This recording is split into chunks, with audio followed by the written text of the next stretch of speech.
Well, in my opinion, I think that we probably will see more substance come out of the beer summit at the White House than we will out of the current healthcare summit today. So I don't think we're going to see a lot of productivity, unfortunately, because it would have been nice if we actually could have seen something move down the road. Instead, I think what we're seeing is a president who has dug his heels in, and he plans to do nothing but defend his incomprehensible over 2,000 page long plan. So it's been interesting, I think, from my perspective, to watch the president. I actually had high hopes he'd be open-minded coming into this summit, but I haven't seen that today. I think what's really illustrative is the fact that this week the White House communications guy, Mr. Pfeiffer, came out and said that there's two things they have to take off the table. One is the Republican talking point that the negotiations have not been held on C-SPAN. Number two, the fact that they haven't been bipartisan. So it appears that what this is about today is for the Democrats to correct a political problem that they've had to deal with.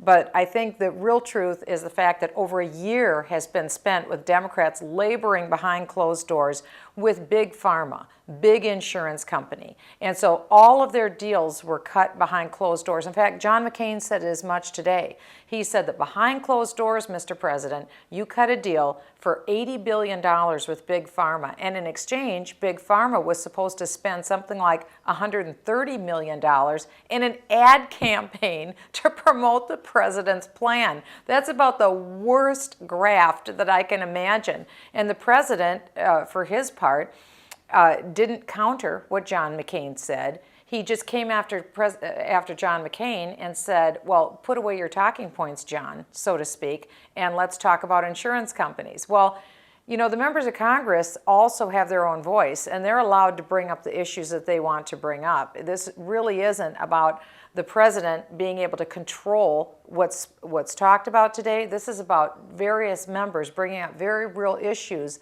with a bill that 2/3 of the American people have thoroughly repudiated. Well, clearly, what the Democrats have decided they want to do is break their own rules in the Senate in order to pass a thoroughly unpopular bill. We know it's unpopular because the American people have spoken so clearly in polling data, but also at the ballot box. In states where Democrats won overwhelmingly, Virginia, Massachusetts, New Jersey, the voters overwhelmingly have flipped the other way and have rejected candidates that want to be in favor of government takeover of health care. I think really one of the biggest factors that's playing in today is the fact that President Obama's own economic advisor, Christina Romer, has mentioned that 5.5 million jobs would be lost if a government takeover would go through. That's enormous. We can't say that enough. We can't afford any more job losses. And to think of putting this job-killing government takeover of healthcare in, that's why the American people don't want to have anything to do with this very smelly plan. The only people who have gotten access to the White House are really the pay-to-play crowd. It's been big insurance companies, big pharmaceutical companies, big industries with very expensive lobbyists. They've all gotten into the White House. They've all gotten behind closed doors. The American people have no idea what was said behind those closed doors. That's not broadcast on C-SPAN. That's infuriating to the American people, and it should, because it's the American people that will have to pay all these huge tax increases, huge increases in our insurance premiums, the job losses, and it's actually senior citizens that have been the smartest all along. They get that $500 billion will be cut out of Medicare.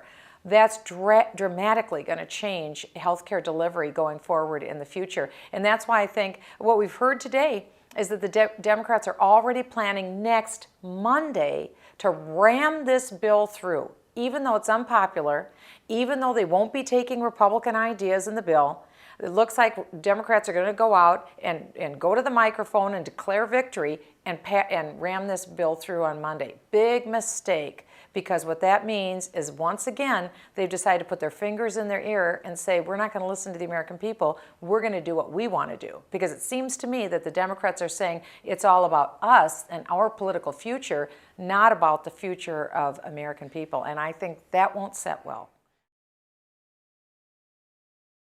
I would encourage everyone that's listening to this clip right now, call immediately your U.S. Senator, call immediately your member of Congress and tell them, vote no on the government takeover of health care. It'll kill jobs massively. And also, I would encourage people to take their email list that they have, their little email address book, forward to everyone on their email list the phone numbers and the names of the U.S. senators and of the members of Congress and say, call now. Don't wait till tomorrow. Tomorrow could be too late. Call today.